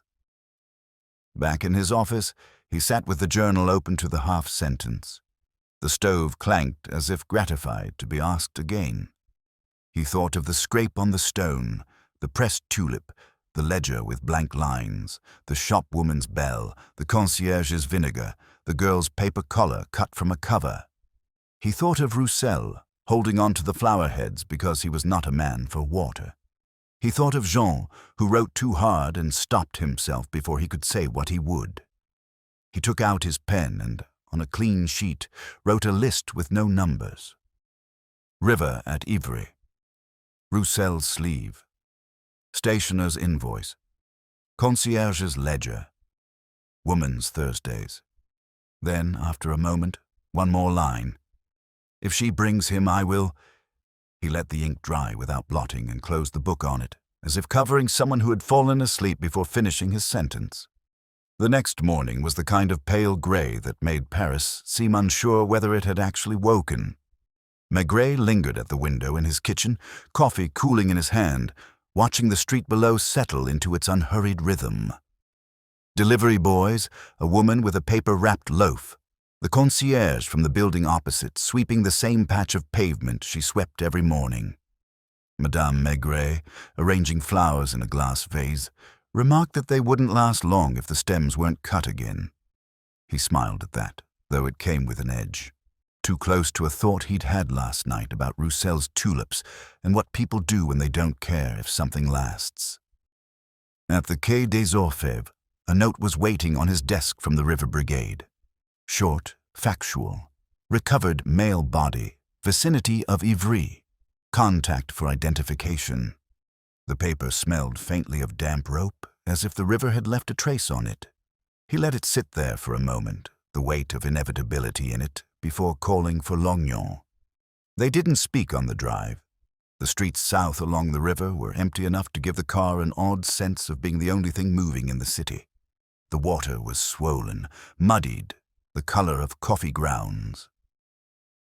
The body lay on a trestle under a tarpaulin, the brigade men keeping their distance in the respectful way men who work with the river learn early. The face had lost definition, but there was still a suggestion of the line of the jaw, the slope of the nose. The hair was dark, slicked flat, and a thin line of beard stubble clung stubbornly at the chin. Around the neck, a frayed edge of wool, blue once, faded, the weave loosened by years. The scarf. The smell of the water clung to it, but faintly. Beneath that, something else. Violets, so faint they might have been imagined. Maigret didn't need to ask them to step away. He leaned in just close enough to see the hands, pale and swollen, but still showing the shape of long fingers. A mark along one knuckle looked like an old burn, the sort a careless match leaves. He straightened slowly, the air from the river seeping into his coat. Lognon was watching him, waiting for the name to be said aloud. Jean, Maigret said quietly, and that was all. The brigade man gave him a bundle. Inside, a wallet swollen with water, the paper inside blurred into pale smudges. A set of keys on a thin wire ring, and a pen, the nib split down the center as if it had pressed too hard for too long. No money, no photographs. The absence was as loud as the objects themselves. They drove back in the same silence.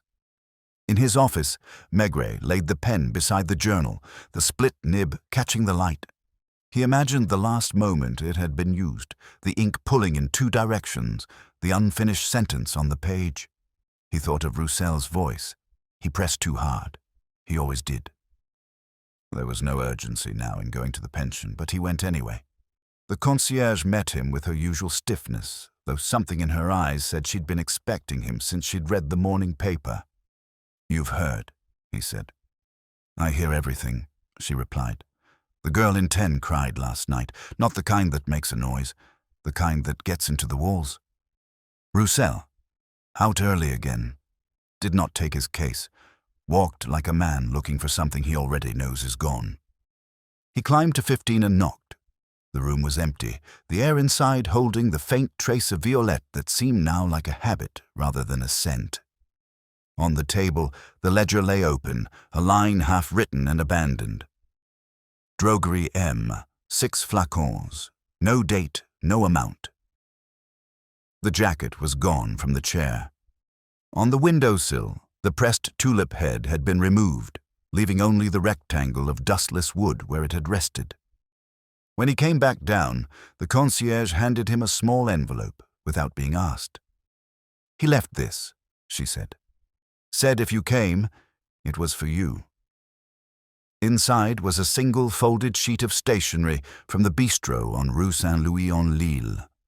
The writing was precise, measured. I did not see him fall. I only saw the space he left. Some men lean too far because they believe the railing owes them a view. Tell the woman he waited for that he was patient in his way. Tell her I have no flowers left to give. It was signed simply R.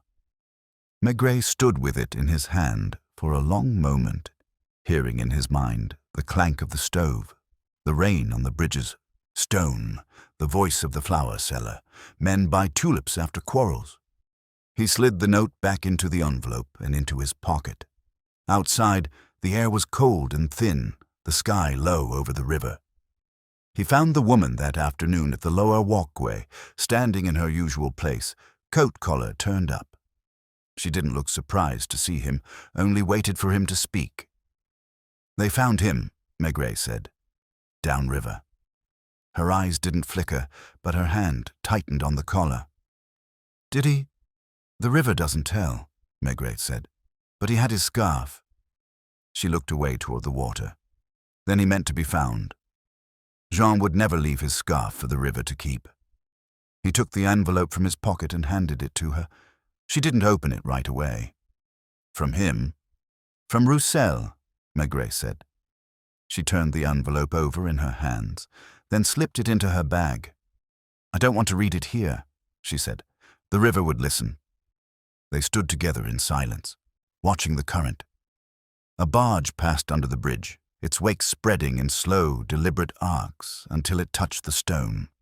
When she finally spoke, her voice was almost steady. "He once told me Thursdays were the only days that made sense to him. Now there's nothing to put there." Maigret didn't answer. Some truths worked better without an echo. He touched the brim of his hat and left her there, the grey water shifting below. Back at the quay, he opened the journal one last time. The unfinished sentence seemed different now, not so much a break as a choice to let the rest remain unsaid. "If she brings him, I will." And then nothing. He thought of Madame Maigret's tulips, how she cut the stems again to make them last, and of Roussel's habit of leaving them in stale water. People chose, in small ways, whether to let something live a little longer or to let it fade. He closed the journal and set it in his drawer, not as evidence but as a record of a man who had measured his life in Thursdays, in tulips left unopened, in the space between patience and action.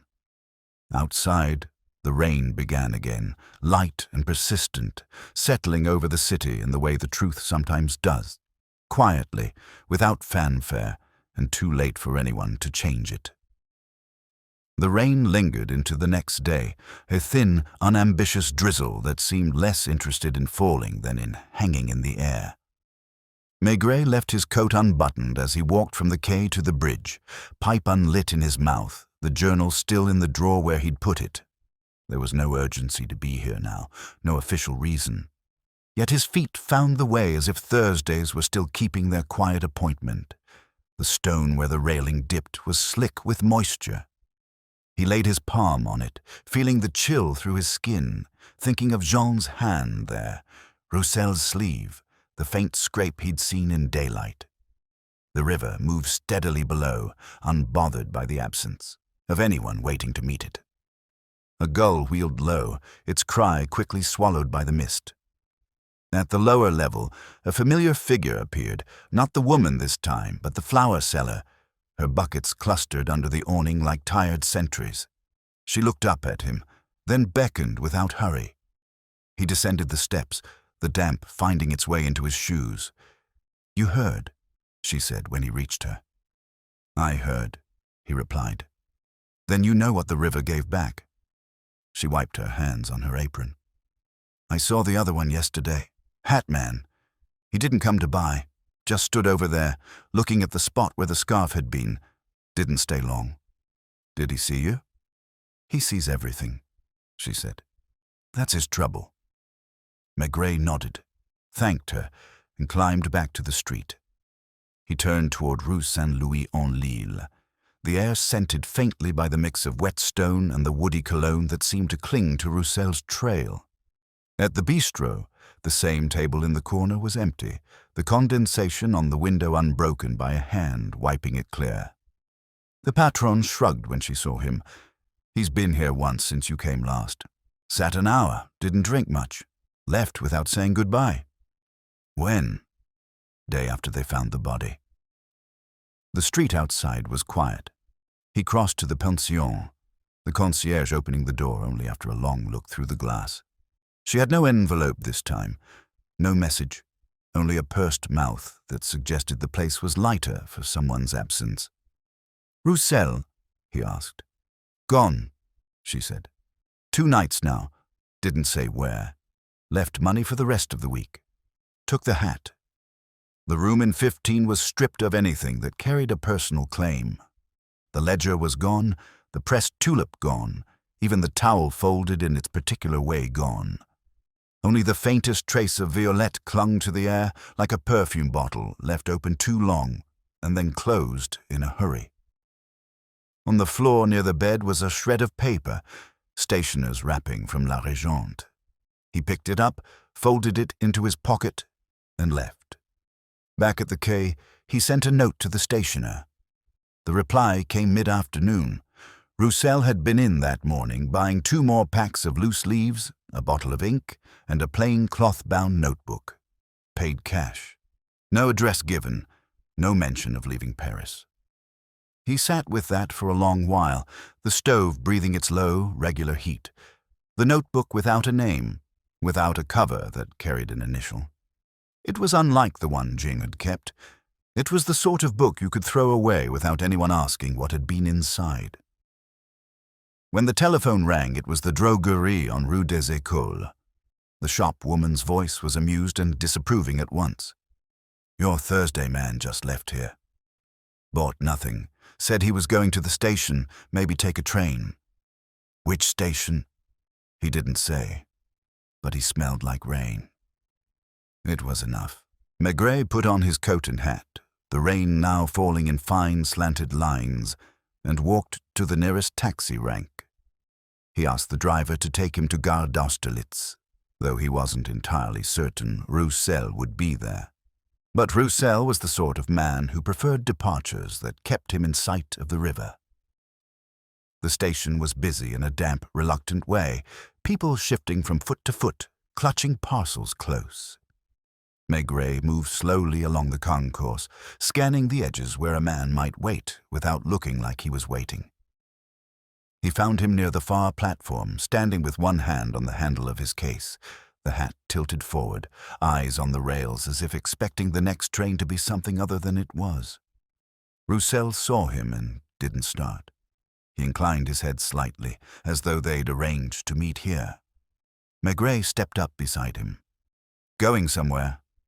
Always, Roussel said, but never far. The loudspeaker announced a train for Orléans.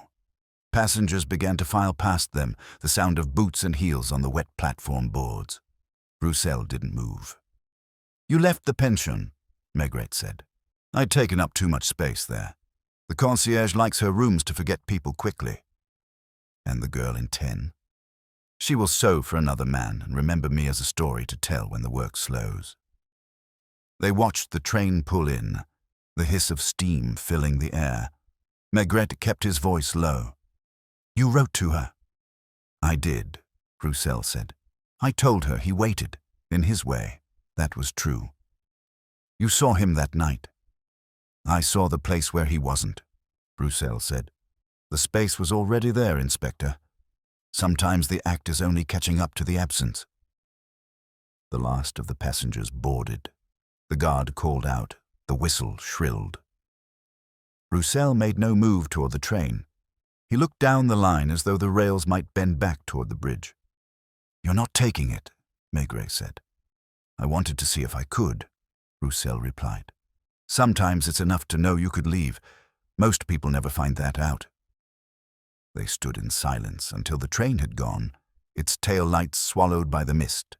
Then Roussel turned and walked back toward the concourse, the case swinging lightly at his side. Maigret didn't follow right away. He watched him go, the figure thinning into the movement of the crowd, until he was gone entirely. Outside the station, the rain had softened again, the street lamps casting pale halos on the wet pavement. He walked back along the quay, the river keeping pace beside him. The bridge appeared out of the mist, its stones darkened, the dip in the railing holding its quiet secret. He paused there, looking down at the water, and thought of Jean's half-sentence, of the scarf, of Roussel watching spaces instead of people. The journal was still in his drawer, its torn edge waiting. But some stories, he thought, end not with a final word, but with the knowledge that the rest will never be written.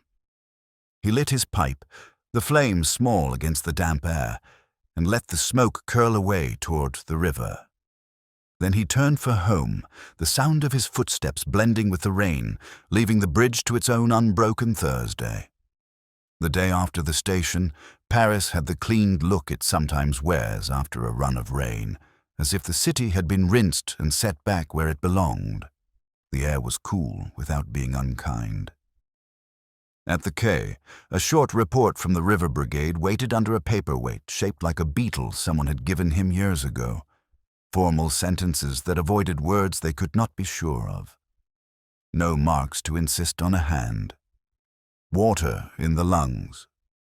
Time in the water consistent with the Thursday night. A dry list that left room around itself for what people did not say.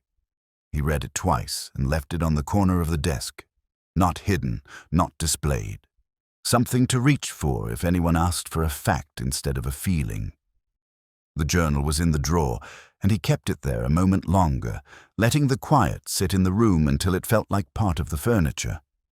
Then he put on his coat and went out, not to the bridge first, but to the small errands that finish a story without writing its ending. At La Régente, the bell gave its toy piano note, and the shopwoman adjusted her spectacles as if putting on a face she reserved for inspectors and ledgers. She produced what he had asked for the day before, without making him ask again. A carbon of the sale to Jean 3 weeks earlier, the dates circled with a pencil that had been sharpened with a knife. One cahier with a blue cover, one packet of loose leaves. She remembered him, she said, not because of his hat or his voice, but because he had run his finger along the edge of the paper before buying it, as if testing whether it would forgive him for pressing too hard. "What did he smell of?" he asked, and she smiled at herself for knowing the answer. "Matches," she said, "and the river." From there he went to the pension. The concierge had moved her chair a whole hand's width from where it had been. Some losses make domestics rearrange the room until the geometry stops insisting on absence. She let him pass without the usual permission ritual, and he went up to 10 with the courteous knock that is more sound than touch. Leah opened at once. Her thimble was on the wrong finger, the sign of a person who had been thinking instead of working. "You can keep the paper," he said before she could decide what to protect. "It will make a better collar than a cover." She nodded, relieved and disappointed at once. "I ironed it," she admitted, flushing at the small vanity of competence. "It took the letter better after." She glanced toward the cupboard and then away. "It was a J." "He was a J," Maigret said. "He wrote like one." "He looked like he was trying to," she answered, surprising herself and him, and then laughed once, a quick, embarrassed sound. "People try to look like their letters," she added, and went back to her seam, though her hands had no intention of obeying. He left her with that and crossed the bridge without pausing at the dip. The flower seller had a crate of tulips that still held their green, tight at the tips as if hesitating to be read. She spoke before he did, as if they were mid-conversation and had only stepped out to breathe. "She read the letter," she said. "She?" he said, though there was no other she for the word to oblige. She came after you left her yesterday. She read it under the awning while the rain tapped the buckets. She didn't cry. Some faces don't. She folded it along a crease it already had and put it away like a handkerchief that might be used again. The seller turned one tulip so it wouldn't crowd its neighbor. "Do you want flowers, Chief Inspector?" "I don't know what I'd say with them," he answered. "That never stopped anyone," she said, and smiled him on his way. He walked down to the lower path where the city's footfalls changed their sound. The woman was not there. The river kept its level conversation with itself. He stood a while anyway, giving the stone a chance to remember a hand or a step it might have overlooked. When it didn't, he went to the cafe, where the mirror caught him at the angle he recognized, and ordered a beer. The patron set it down without fuss, her mouth approving the weather's decision to be fair. "Hat man?" she said, as if offering a pastry he might not want. "He went to the station to see whether he could leave," Maigret said. "Did he?" She wiped a glass with a cloth that had outlived 3 glasses and did not hold it against them.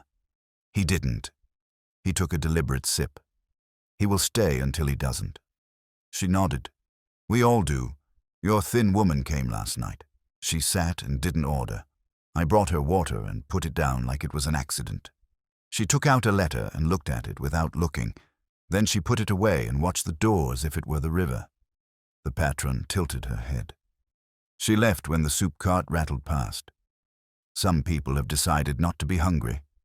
He finished the beer and left coins exact and folded, the way men do when they mean to come back and don't want the table to resent them.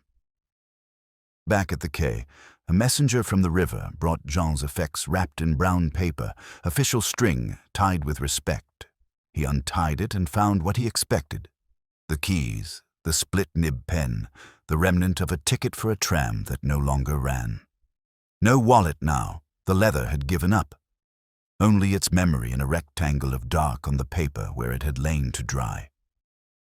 He returned the pen to its place by the journal and sat very still for a minute, the stove working in the background like a conscientious heart.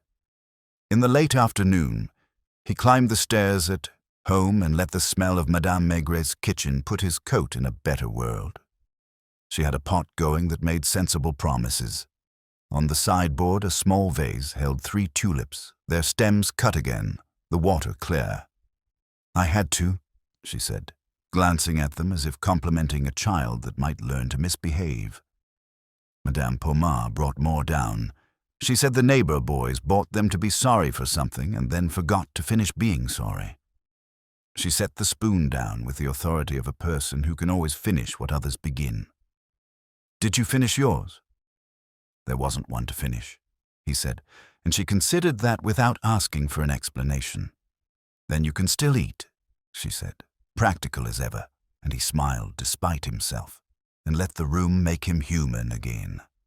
After dinner, with the quiet that fits into the corners of a flat where 2 people have learned to leave it room, he went back to the office for an hour that felt more like a coda than a resumption. The journal came out of the drawer not to be interrogated, but to be kept company. He turned to the last page again and let the unfinished line rest under his finger, not to supply its end, but to accept it. He slid the stationer's carbon inside the back, where a proper cover would have kept such things, and closed the book with the weight of an object that has become less dangerous for being understood. On his way out of the building, he met Lognon in the corridor, who wore his coat like a compromise with the weather, and held a folded note as if it might evaporate. "From the bistro," Lognon said. "Roussel paid his tab, left a line for you." They read it under the stair lamp, a hand raised to keep the shadow from interfering. "I will not come on Thursdays. Tell the bridge I learned the habit of leaving. It was not a boast, not a confession. It was the way a man tells a city goodbye without presuming the city will remember." "Do you want him found?" Lognon asked. "If he wants to be, he'll stand where the railing dips and wait for us to ask him why he moved," Maigret said. "If not, he will sell air to other streets and make their stairwells smell like violets for a while." He put the note in his pocket and clapped Lognon on the shoulder with an approval so light it counted as mercy. "Go home. Tell your wife you have done enough for today." He walked to the bridge one last time, not for facts, but for the habit of arriving. The sky had shaken off the last of its damp. The stone was dry and showed its marks openly, the pale scrape where a buckle had been honest, the dim circle where a flour bucket had once rested, a fingernail-thin catch of wool that would be gone by morning. Down below, the lower path held the thin woman in her usual place. He went down to her without surprise. "He kept the scarf," he said, choosing the details she would understand. "He would," she said. "He was stubborn about the wrong things." She kept her hands in her pockets so the river wouldn't read her fingers.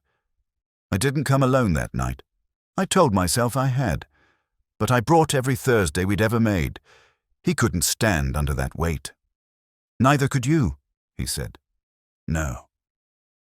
She looked at the water, which was doing its patient best. "Do you ever get used to deciding not to wait?" "No," he said, and was not ashamed of it. "You only get good at pretending you haven't decided." She nodded like someone to whom a fair price has been named. "I will not come on Thursdays," she said, and the echo of Roussel's line was not imitation, but a separate conclusion. It is indecent to keep an appointment with an absence. She turned her collar up in a gesture that had practice behind it.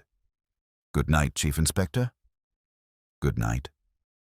He stayed until the river lost interest in being watched, then walked home past the cafe where the mirror had learned his shape and the flower stand where the buckets, upturned to dry, looked like drums after a parade. In the flat, Madame Maigret had left the kitchen lamp on low and a plate with cheese under a glass dome, as if to tame the notion that the day might have been too stark. He sat, cut a small piece, and ate it with the concentration of a man performing an important, ordinary act. Later, in the bedroom, with the window cracked to give the night a way to prove it was still there, he took the journal out once more. He did not read it. He placed it on the chair where he set his clothes, the pen with the split nib on top like a paperweight with a history. He thought of the stationer's toy piano, the concierge's vinegar, the dressmaker's collar cut from someone else's claim, the pressed tulip that had left a clean square on dusty wood, the way people hold doors for feelings and then wonder how the room filled. When he doused the light, the city's hum took up its familiar pitch. In the dark, with the clownish beetle paperweight holding down the brigade's report and the journal waiting to be returned to its drawer, he thought, not in words, but in the slow geometry that living draws in a man, that this had been a case with no villain and too many witnesses, with no arrest and more than one confession, with a death that had chosen its own grammar and left him to respect the punctuation. Tomorrow, he knew, there would be thefts of things that wanted to be stolen and quarrels that invented their own crimes. The river would go on keeping secrets it would give up when it was in the mood. He would go on being where people arranged to wait. He slept well. In the morning, over coffee, Madame Maigret cut the tulip stems again, and the water in the glass held them upright a little longer. Outside, the pavements were already forgetting the rain. Paris had found its usual face, and he put on his hat to meet it, the brim low, the pipe in his pocket, the memory of a scarf soft against the thought of what could not be mended but could be carried without dropping. It was another Thursday, though the air carried nothing of the Thursdays that had brought him here before. The light was sharper, the river bright enough to make the bridge's stone look clean. Maigret walked without the weight of urgency, but with the deliberate pace of someone visiting the last page of a book he already knew the ending to. The dip in the railing still bore the faint scrape, though it seemed smaller now, softened by time and weather. He leaned there, hands in pockets, looking down at the water that had kept its counsel all these weeks. A barge moved slowly under the arch, its wake folding and refolding against the stone in quiet applause. The flower seller had tulips again, yellow this time, heads just beginning to open. She looked up as he approached, a glance that carried its own history. "No one's been asking about him," she said. "They won't," Maigret replied. "The ones who remember already know what they need to." The rest have other rivers. From the lower walkway came the sound of footsteps he recognized before he saw her. The thin woman was there, coat buttoned, hands deep in the pockets. She glanced up at him, then turned to look at the water, as if they had agreed to meet without speaking. He went down the steps, the air cooler by the river's skin. "He won't come back," she said before he reached her. "No," Maigret agreed, "and Roussel's gone as well. He'll sell his scents somewhere else, and the people there will think they've met a man who notices them." She gave a small nod. "Jean waited for me in his way. I waited for him in mine. Neither of us was built for the other's kind of waiting." "You came on Thursdays," Maigret said. "I won't anymore," she replied. "You don't keep an appointment with a place that's already taken what it wanted from you." They stood a while longer, watching the river without speaking, the city moving on above their heads. When she left, it was without ceremony, her steps measured, her figure folding into the curve of the path until the stone swallowed her. Maigret stayed until the air began to cool again. He didn't need to look for anything now. The clues were only threads left in the fabric of the city, scrapes in stone, scraps of wool, the faint ghost of violets where they didn't belong. The case had given him no villain to arrest, no clear confession to close the file, only a pattern of human habits, of things done and left undone. Back at the Quai des Orfèvres, he took the journal from his drawer one last time. The torn edge was still rough under his thumb, the last line still stopping before it could declare itself. "If she brings him, I will—" He didn't try to finish it. Some sentences were meant to end that way. He placed the journal, the split-nib pen, and the brigade's report into an envelope, and wrote in his slow, square hand, "To be kept, no action required." He left it in the cabinet where such things waited, not for justice, but for someone else to understand them years later. When he left for the evening, the air was mild and the lamps were already softening the edges of the streets. At home, Madame Maigret had set the table. In a small vase on the sideboard, 3 tulips stood with their stems freshly cut, the water clear. She looked up at him and said, "They'll last a little longer this way." He smiled, sat down, and let the day end without asking it for more. The city outside kept its own pace, the river kept its own secrets, and Maigret, as ever, was content to wait for the moment when they decided to speak, decided to speak, decided to speak, decided to speak, decided to speak, decided to speak, decided to speak, decided to speak, decided to speak, decided to speak, decided to speak, decided to speak, decided to